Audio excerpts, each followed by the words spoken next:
restaurant usually until you lose it. And then they're like, okay, okay. It's that surfer mentality, like, yo, bruh, chill out. Like, I'll get you, you know? So that's usually what happens in LA. I'm getting accustomed to that. In DC, none of this would fly. Been to so many openings of 5-star people in DC. Gordon Ramsay's burger place. So many spots. Oh, sorry, not him. Bobby Flay. Way. Like, whatever we can do, they're working the line. It's a long line. They're trying to keep the momentum up. None of that. So at about 3 o'clock, I'm like, I say to the people in line, I mean, there was a woman there from Australia. She gave up her entire tourist day. And again, yeah, that's not the point that people are never going to get from me. And I don't care, is it's not, we all voluntarily were there, but all would not have stayed 4 hours if they had come out and communicated what was going on. So to me, I feel that that was disrespectful. And I feel like they just wanted a line to make it look like a line when they knew they were never going to get to most people. And you can call me a lot of things, mostly a Karen, but I don't think I've ever been called dishonest. And I was not going to come back and give a glowing review. And I just think it was strange. Their POS system went down on day one. I heard. I mean, Which I have an issue with that, believe it or not. Like, well, first of all, I also heard, right, like you just said, I guess I heard it from you just now. Like, why are you opening at 10? Did I hear it from you just now, or did I just read that? I'm no, like, you heard it like on where my. it said it was supposed to open at 9 and they open, like, why are you opening an hour and a half late? That's what I have an issue with that personally. Well, this is what I said on my. I popped in and did some Your podcast talking about it. rant. My rant. So one of the things we kept hearing from at the middle to the back of the line was they'd said 10 a.m. They actually didn't open until 10:20, and then the women took photographs and did some, I think, like blogger kind of meet and greet or whatever from 10:20 until 11. I did not witness that. I can't say that. That was secondhand from people in line. So the woman, Kimberly, that I interviewed on my Instagram, she said they didn't even do sandwich orders until 11 when they said that they were opening at 10. And they actually did. This to me is also bizarre because, again, like, haven't these people been in the restaurant business for a decade? Like bartender. I mean, they know the restaurant business, right? Or am I wrong?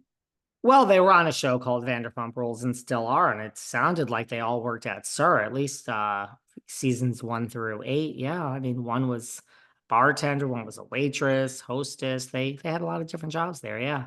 Okay. So, you know, the so they delay the opening. And they were actually making every sandwich from scratch, which to me on opening day, they usually never do. They always have everything pre-made. So it's like pop in, pop out. Here's a picture. At first I was like, where's the step and repeat? And the girls could be like, people could buy a sandwich on the way out. They take a picture with the women. Hi, love you. They exit on their way, right? And everything's like prepackaged. Okay, you want the Katie, you want this, blah, blah, blah. I mean, They are were they like, gonna make these sandwiches like not them, but is this how it is? You go in, you no, sit but down, you get a sandwich every day. Like, they is actually were making this, like I Katie and Ariana, know. But which to me, how is this going to work going forward? Is there a counter where you can say, a normal deli, you go in and you say, I want the Katie, and there's 17 Katies there, 12 Arianas, five white DJ Kennedys. I mean, we have the sandwiches sitting behind a counter, right? At like a normal place. Then no, I you, think they're making them from scratch, which I'm cool with. That makes sense to me because they want quality control. What just didn't make sense is why would you do that on opening day? So, now, but why did the internet come for you? Because you went on the rant and people got upset. people were I mean, look, first of all, they have an enormous fan base. I think that's great. And, contrary to what people believe, because a lot of people that listen to us came out of the woodwork and they were like, you've dogged them from the beginning. You've never had anything nice to say. Yeah, I admit I've been critical. Again, like nobody can ever give me like a detailed argument. They always just call me a Karen. I don't think Katie, and she's probably lovely in real life. And by the way, she's stunning in real life, gorgeous, like even more gorgeous in real life than translated on camera. But Katie to me never seems happy on the show. That's been my biggest critique of Katie. She seems miserable. Now, maybe that's the edit they're giving her. You and I know a lot behind the scenes, and so does our audience of what goes on in these shows. She just never seems happy, which has been my critique. My other critique of Ariana has just been, this is devastating. And I actually changed my tune this season watching her, having more empathy for her. But to me, being cheated on, like our listeners, there are women listening to this that are moms of 2, that are moms of 1, that are moms of 3, who married a guy, they forfeited their career, they stayed home, and they end up finding Facebook messages that he's been fucking a 22-year-old for the past year. That is life-shattering to me, because you've got to pick up little ones, you've got to pick yourself up, you got to be mentally strong. It's like you don't even have time to grieve. I have said, and I stand by this too, they have made a whole storyline. Everyone's profited, including Ariana and Katie and Tom and Raquel. They're all making money off this. And Lala, she gets it most of all. Okay, yeah, they're miserable. So I don't have a lot of empathy all the time for that. Is this why everyone came for you? Because you gave a bad review? They were like, you hate her anyway. You stood in that line to hate her. If that was the case, I never would have documented the entire thing. But here's the thing. I mean, any questions you have, I'm happy to answer, but I'm not going to defend myself anymore, because you're never going to, like, these people are Uber fans. That's fine. I don't care. It's a sandwich shop. Again, I wouldn't have waited 4 hours if they'd communicated. There was zero communication. I just left there and I was like, it's disappointing. It's disappointing. And in fact, yesterday, they put up an apology on something about her Instagram. So to me, that tells me, and it's not about me. I don't give a shit about me. It's these people in line that were Uber fans. Am I Uber fans of anybody aside from Sandra Bullock and Oprah? Not really. So Madonna and Cher and Shannon Doherty, babe. For me. has Shannon Doherty ever, I bet Shannon Doherty's got better customer service. Shannon Doherty, really objectively, if I can just step outside of myself, is truly one of the nicest human beings you will ever meet. And she's really fucking smart.